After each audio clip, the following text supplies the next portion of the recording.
Dios les bendiga, mis hermanos, un gozo poder estar acá otra vez más con ustedes compartiendo un poquito de la palabra del Señor en este estudio que estamos yendo por la palabra de Dios, libro por libro. Queremos estar viendo hoy un poquito acerca de los profetas menores, entrando en esto que conocemos en el Antiguo Testamento como los profetas menores, que no es nada más y nada menos que los 12 últimos libros del Antiguo Testamento.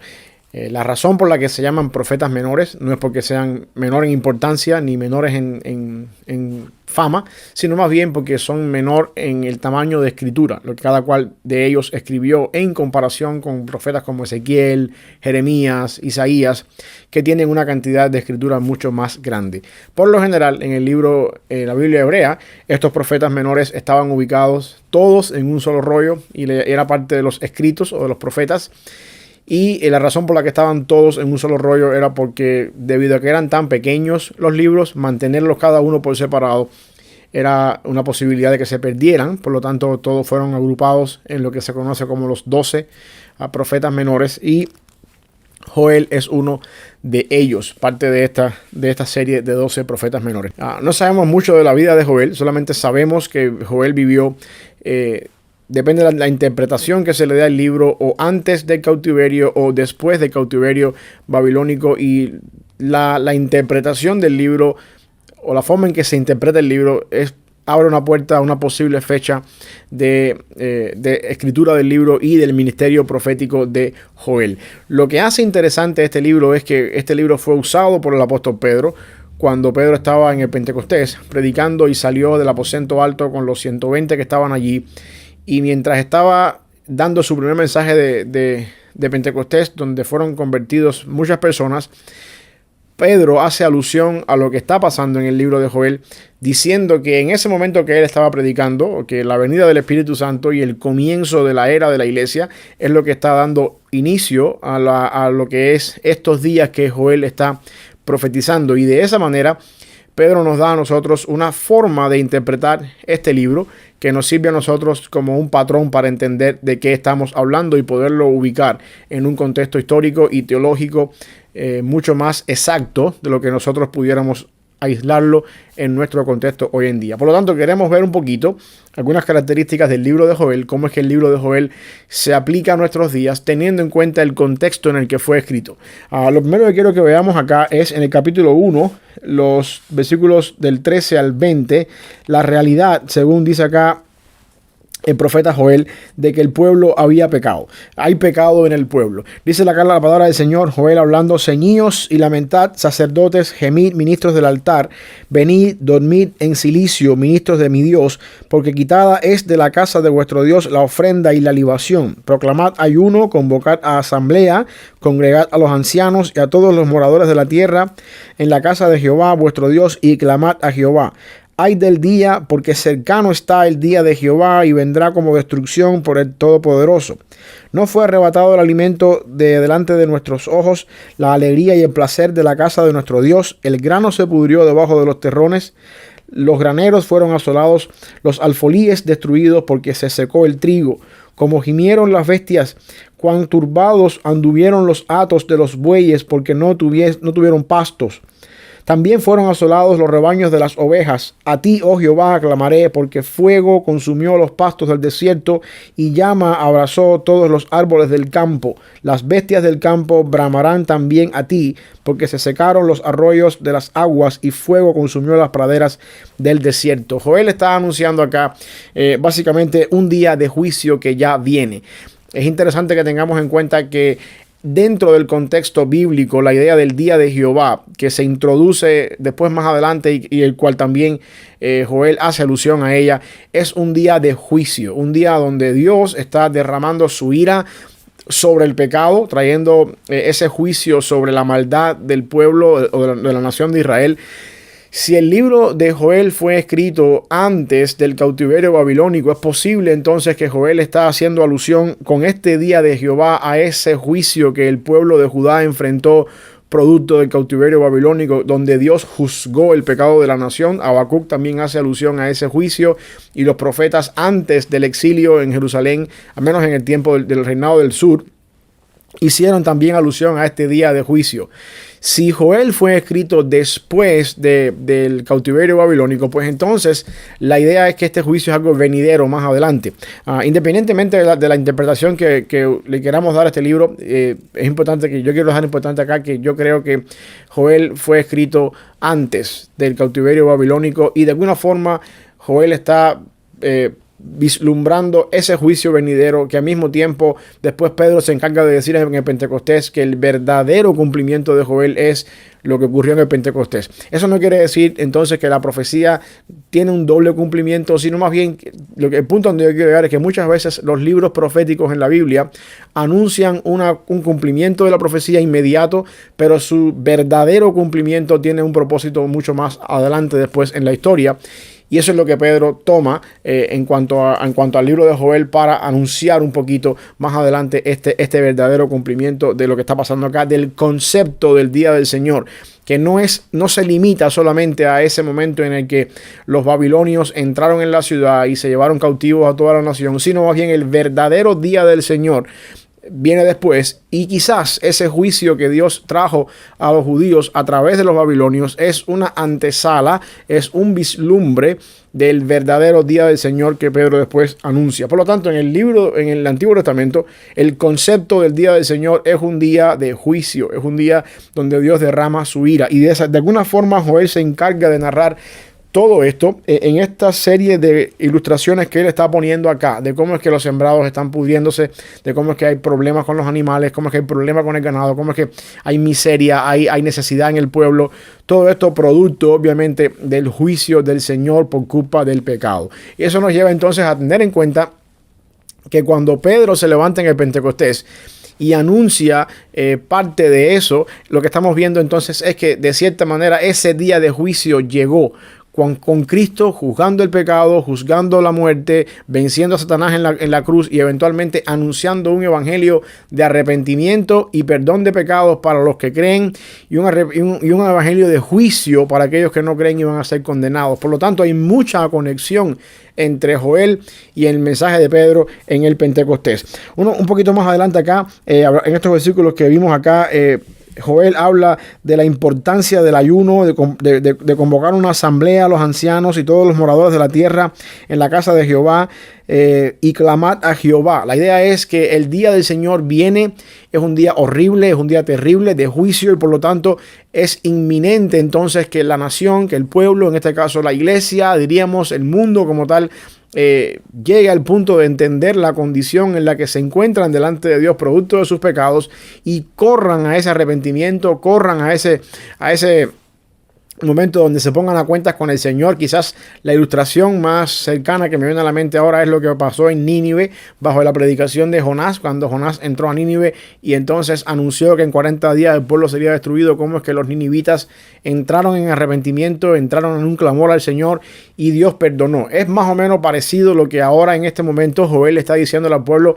es necesario que hagamos, y al mismo tiempo esto es parecido a lo que Pedro está diciendo en el Pentecostés, porque si Pedro está diciendo en el Pentecostés que la muerte de Cristo, la resurrección de Cristo y la ascensión de Cristo es lo que inicia esta nueva etapa y que por lo tanto el día del Señor está cercano, así como lo estaba en el día de Joel, también a nosotros se nos hace impertinente o apremiante el hecho de que tenemos que ponernos a cuentas con el Señor, porque en cualquier momento el día del juicio y el día del Señor está a la vuelta de la esquina. Por lo tanto, es un llamado a que nos pongamos a cuentas con Dios, a que aprendamos a vivir en esa urgencia que tenemos que tener, esa expectativa de que Dios puede venir por su pueblo en cualquier momento y de que Dios puede de cierta manera traer su juicio sobre este mundo en cualquier momento, así como estaba pasando en el tiempo de Joel. Y asimismo también como Pedro anunció que después de estos eventos mesiánicos, muerte, resurrección y ascensión de Cristo, pues entonces también la humanidad entra en ese tiempo final de los tiempos, donde lo único que falta es esa consumación del tiempo cuando Cristo venga a juzgar a su pueblo, a este mundo. Y es importante que tengamos en cuenta también, hablando un poquito de que la escatología inaugurada, que es un término que aparece en la teología, que tiene que ver con este mismo concepto donde Cristo viene, muere, se levanta de los muertos y asciende a los cielos, y al decir en la cruz consumado es, y luego después ascender a los cielos, en la teología se entiende que la ascensión de Cristo junto con su resurrección y su muerte inician lo que conocemos como los últimos tiempos. Esto es lo que se llama la escatología inaugurada.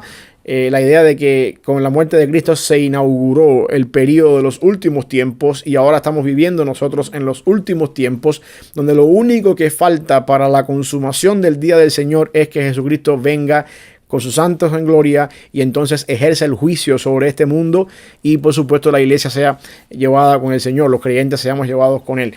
Esto es lo que vivimos, lo que estamos viviendo hoy en día es lo que se conoce como los últimos tiempos. Y sí, hace 2000 años vivimos en los últimos tiempos. Aunque para ti y para mí son 2000 años, para Dios estos son solamente 2 días, según dice Pedro en una de sus cartas.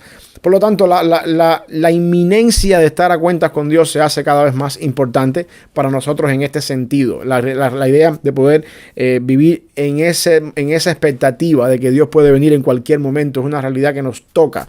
Y es una cosa que el profeta Joel nos insta a que estemos a cuenta de esto, estemos pendientes de estas cosas. El autor de Hebreos comienza su carta diciendo que en otro tiempo Dios había hablado a los padres por muchas maneras, pero en estos postreros días. Es importante que el autor de Hebreos entiende que él está viviendo, mientras está escribiendo la carta de los Hebreos, en los postreros tiempos. Y por supuesto, la idea de postreros tiempos tiene un inicio con el ministerio de Jesucristo, específicamente su muerte, resurrección y ascensión a los cielos. Y de ahí para acá todos vivimos en esos postreros tiempos con una escatología inaugurada, donde vamos avanzando cada vez más hacia ese día del que el profeta Joel nos había estado profetizando mucho antes, a quien Pedro después se encargó de conectar con la profecía de la Escritura. Lo segundo que quiero que veamos acá es un llamado que hace Joel al arrepentimiento, que es básicamente algo parecido a lo que Pedro hace en el Pentecostés. Los versículos del capítulo 2, del 12 al 17, dice de la siguiente manera: por eso pues ahora, dice Jehová, convertíos a mí con todo vuestro corazón, con ayuno y lloro y lamento. Rasgad vuestro corazón y no vuestros vestidos, y convertíos a Jehová vuestro Dios, porque misericordioso es y clemente, tardo para la ira y grande en misericordia, y que se duele del castigo. ¿Quién sabe si volverá y se arrepentirá y dejará bendición tras de él? Esto es ofrenda y libación para Jehová vuestro Dios. Tocad trompeta en Sión, proclamad ayuno, convocad asamblea, reunid al pueblo, santificad la reunión, juntad a los ancianos, congregad a los niños y a los que maman. Salga de su cámara el novio y de su tálamo la novia. Entre la entrada y el altar lloren los sacerdotes, ministros de Jehová, y digan: perdona, oh Jehová, a tu pueblo, y no entregues al oprobio tu heredad, para que las naciones se enseñoreen de ella. ¿Por qué han de decir entre los pueblos: ¿dónde está su Dios?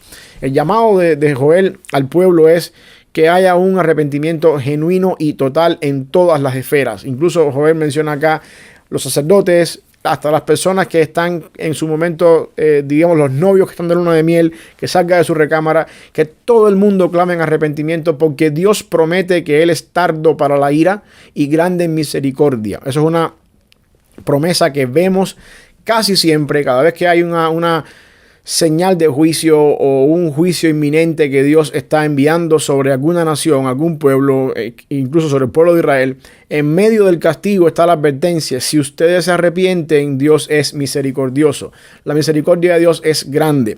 Y aquí en este pasaje lo que estamos viendo es primero la realidad que Joel está narrando de un pueblo. Una vez más, si este pueblo, si este libro fue escrito antes del cautiverio, pues entonces Joel está narrando la peculiaridad de la nación de Israel, en este caso el reino del sur, antes de ser llevado al cautiverio, y está advirtiendo la importancia que tiene para este pueblo el arrepentimiento genuino de parte del Señor.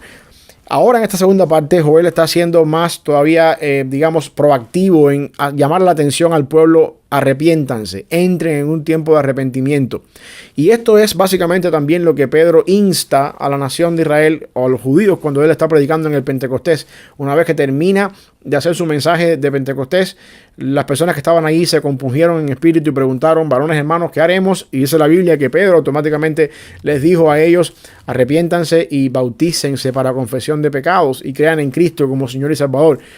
Aquí estamos viendo el mismo patrón. Joel está viendo la realidad que hay en el pueblo y dice que la solución al problema del pueblo está en un arrepentimiento y en volverse hacia Dios. Pedro está diciendo que el pueblo es pecador, que los judíos que están en ese momento viviendo ahí alrededor de él tienen culpa por haber entregado a muerte al verdadero Mesías y que por lo tanto la única solución para ellos del juicio de Dios, que es inminente en ese sentido, era arrepentimiento de sus pecados y bautismo. Y el juicio en el Pentecostés de que Pedro predicó vino unos cuantos años después, años 70, con la caída del templo de Jerusalén y la destrucción de Jerusalén por Tito, el emperador romano, y eventualmente también después trajo una catástrofe en toda Jerusalén.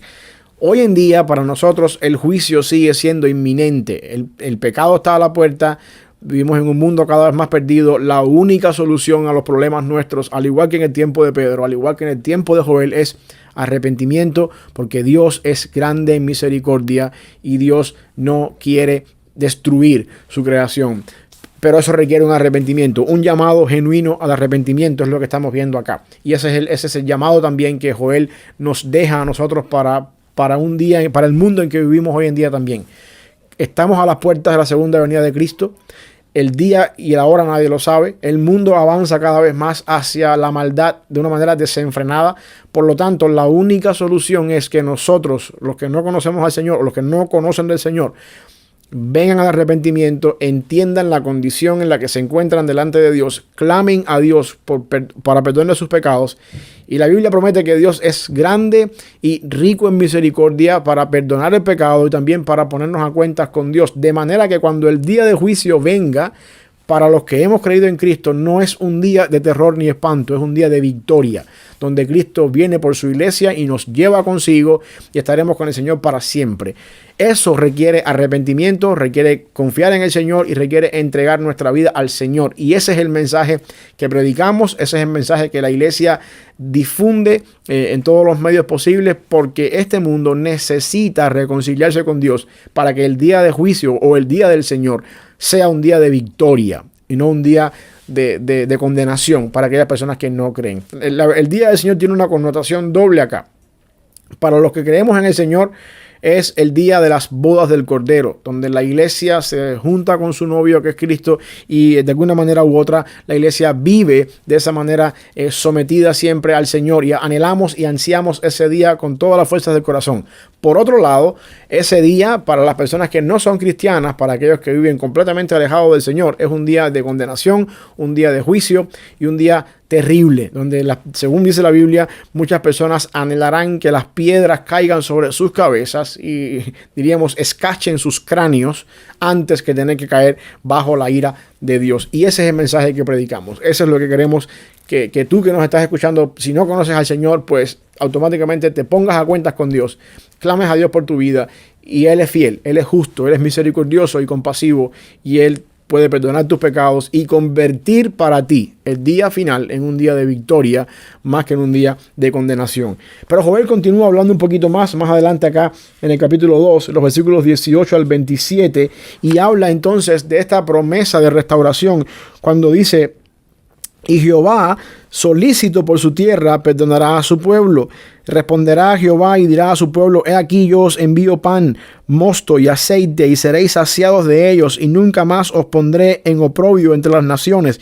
Y haré alejar de vosotros al del norte, y lo echaré en tierra seca y desierta. Su faz será hacia el mar oriental, y su fin al mar occidental, y exhalará su hedor, y subirá su pudrición, porque hizo grandes cosas. Tierra, no temas, alégrate y gózate, porque Jehová hará grandes cosas. Animales del campo, no temáis, porque los pastos del desierto reverdecerán, porque los árboles llevarán su fruto, la higuera y la vid darán sus frutos. Vosotros también, hijos de Sión, alegraos y gozaos en Jehová vuestro Dios, porque os ha dado la primera lluvia a su tiempo, y hará descender sobre vosotros lluvia temprana y tardía como al principio. Las eras se llenarán de trigo, los lagares rebosarán de vino y aceite, y os restituiré los años que comió la oruga, el saltón, el revoltón y la langosta. Mi ejército que envié contra vosotros, comeréis hasta saciaros, y alabaréis el nombre de Jehová vuestro Dios, el cual hizo maravillas con vosotros, y nunca jamás serás mi pueblo avergonzado. Y conoceréis que en medio de Israel estoy yo, y yo soy Jehová vuestro Dios, y no hay otro, y mi pueblo nunca jamás será avergonzado. Aquí básicamente Joel nos está hablando de esa promesa de redención y restauración que Dios tiene preparado para todas aquellas personas que hoy en día están viviendo en un mundo en pecado, pero que conocemos al Señor y estamos confiando en el Señor. Esto es algo que podemos encontrar también en el tiempo de Joel. Si la Biblia está hablando acá, si una vez más, si Joel es antes del cautiverio babilónico, por supuesto Joel está de cierta manera dejándole saber al pueblo, una vez que Dios juzgue el pecado con los babilonios, eventualmente Dios va a restituir todas estas cosas. Eso se cumplió cuando el pueblo regresó del cautiverio babilónico y de alguna manera pudieron ver la restauración de la ciudad, de los muros, del templo. Pedro toma este mismo pasaje y dice en el Pentecostés que de alguna manera la restauración viene después de ese día del Señor, y vemos a lo largo de todo el Nuevo Testamento cómo es que Apocalipsis y otros libros hablan de que una vez que Cristo venga en su segunda venida a ejercer el juicio, entonces su iglesia estará con él para siempre y disfrutaremos de esta restauración en la vida que viene una vez que estemos con el Señor en gloria. Y por lo tanto, la idea que yo quiero que te lleves con esto acá es que el juicio de Dios y la forma en la que Dios ejerce su justicia sobre el mundo que está en pecado, aunque es un juicio justo y Dios destruye el pecado y Dios hace pagar a aquellas personas según sus malas acciones, para los cristianos, para los que tenemos nuestra fe puesta en el Señor Jesucristo, la restauración es segura. ¿Por qué razón? Porque Jesucristo pagó por ese pecado. Porque Jesucristo de alguna manera pagó por nuestros pecados en la cruz, nos compró con su sangre y nos ha prometido una vida eterna con Él.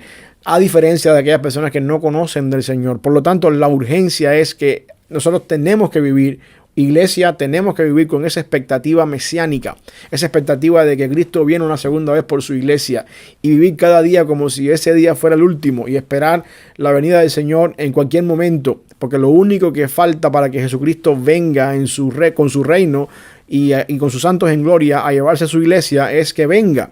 Al mismo tiempo encontramos en Lucas, cuando Jesús está en la cruz antes de morir, dice tetelestai, consumado es, ya todo está hecho, no hace falta más nada para que Jesucristo venga. Lo único que hacía falta para que Jesucristo viniera en su segunda venida era que en su primera venida viniera, muriera, se levantara de los muertos y ascendiera a los cielos, y que viniera otra vez. Cuando encontramos en el libro de Hechos capítulo 1, en la ascensión, vemos cómo después que Jesucristo asciende a los cielos, los ángeles del cielo vienen y dicen: asimismo como vieron a Jesús subir, vendrá otra vez. Lo único que falta para que Jesucristo venga es que venga. Y nosotros muchas veces no vivimos con esa expectativa de la segunda venida de Cristo. Cuando encontramos en Lucas, por ejemplo, que Jesús es llevado siendo un bebé por sus padres al templo, encontramos a dos personajes importantes que Lucas se encarga de dejarnos mostrar.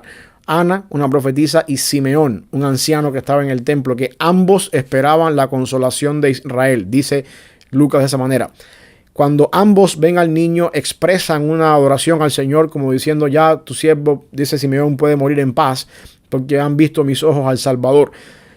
La idea de Ana y Simeón, según Lucas, es mostrarnos que cuando Cristo vino en su segunda venida, en su primera venida, había en la nación de Israel una expectativa mesiánica. El Mesías va a nacer y nos va a librar de la opresión. Obviamente muchos de ellos no entendían que la opresión no es Roma, sino es el pecado. Pero lo que quiero que veamos es que ahí había una expectativa mesiánica. Cristo viene por nosotros, el Mesías viene. La iglesia debe también vivir en este tiempo en una expectativa mesiánica, en el sentido de que nosotros también esperamos la segunda venida de Cristo y lo hacemos con ansias y con gozo.